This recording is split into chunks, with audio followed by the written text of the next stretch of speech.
Once upon a time, there was a street that seemed ordinary but was anything but. Everyone who lived there lived inside their own giant magnifying glass. These magnifying glasses weren't made of glass, but of people's inner worlds.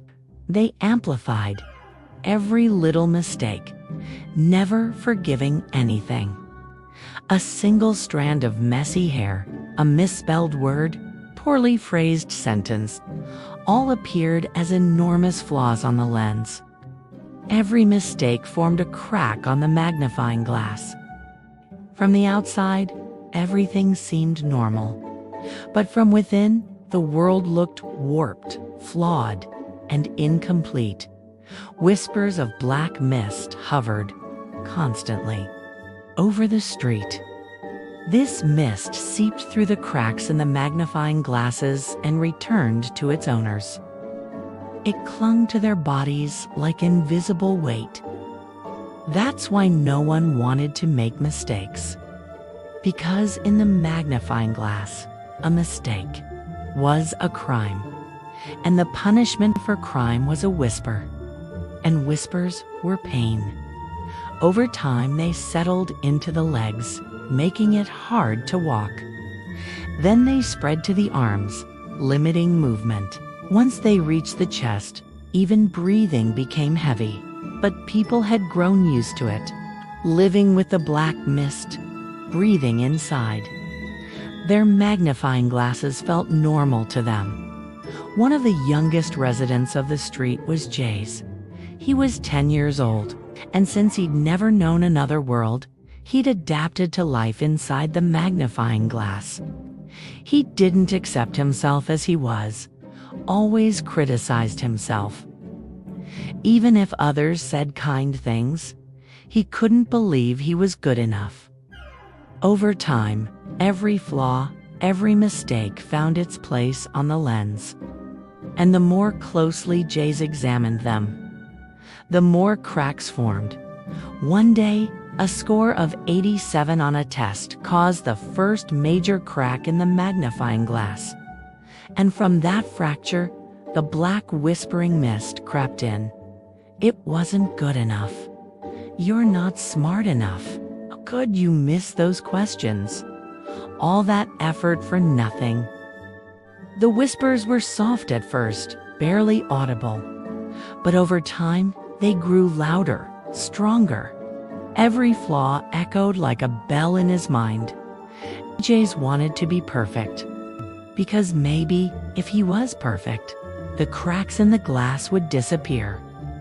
Maybe those voices would finally be quiet.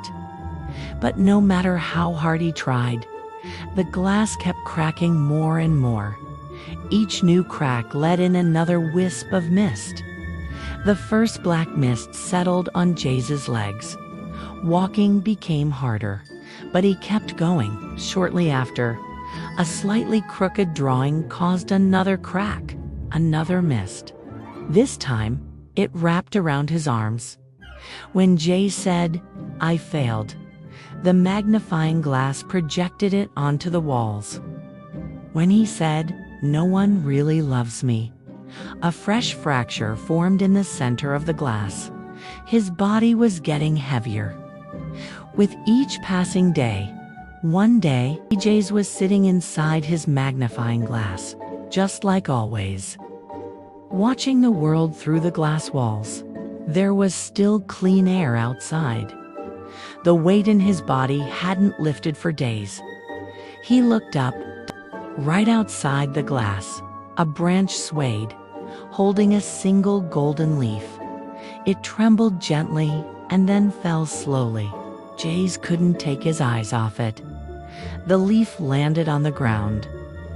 But the branch was still green, and the leaves remaining on it were full of life. So, one leaf falling didn't mean the tree was dying. Its time had come, and it fell. No more, no less. A little farther, a cat passed into view. It had no tail. It limped slightly, but it was following its kittens, leaped, and caught a grasshopper in the grass. It was bringing food. Maybe it was incomplete, but it was alive. Incomplete, but functional. Incomplete, yet loved. A sentence echoed in Jace's mind. Everything is happening exactly as it should.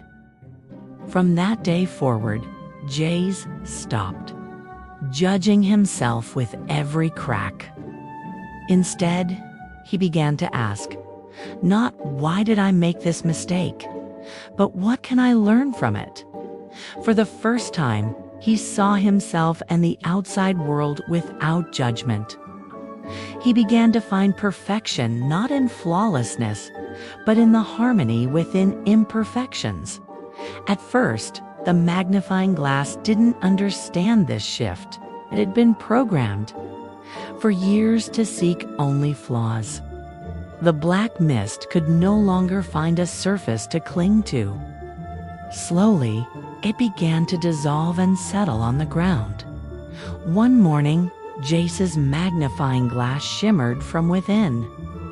Its glass was completely cracked, but Jace wasn't afraid.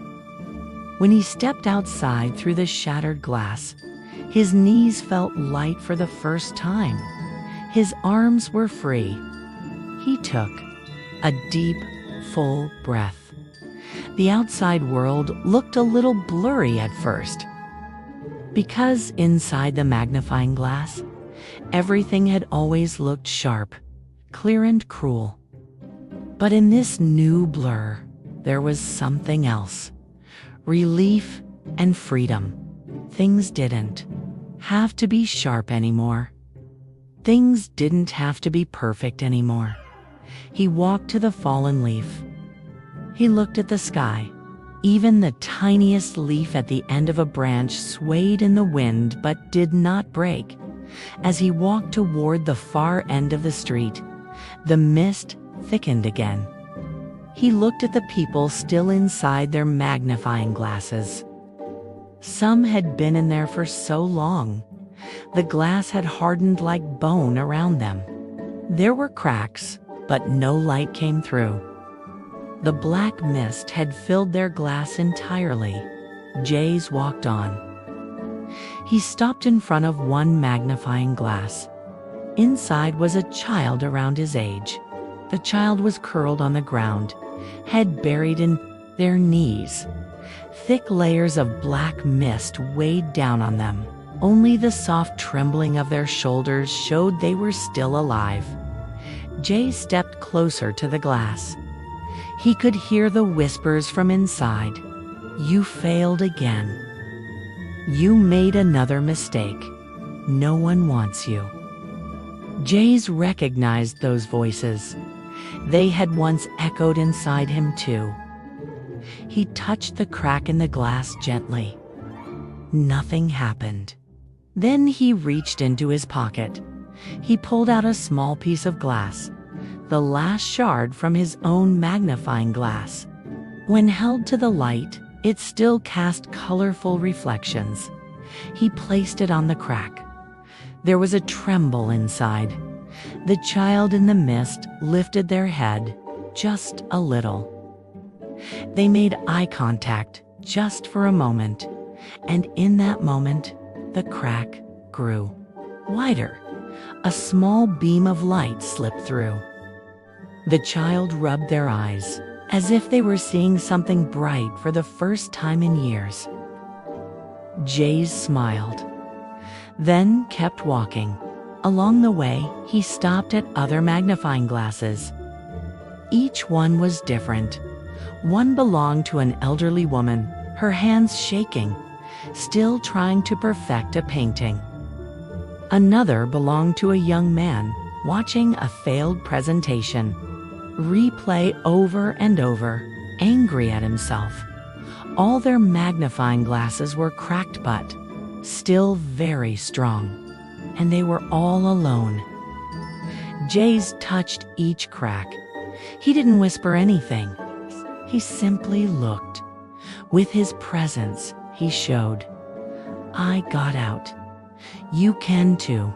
Each touch brought in a new beam of light.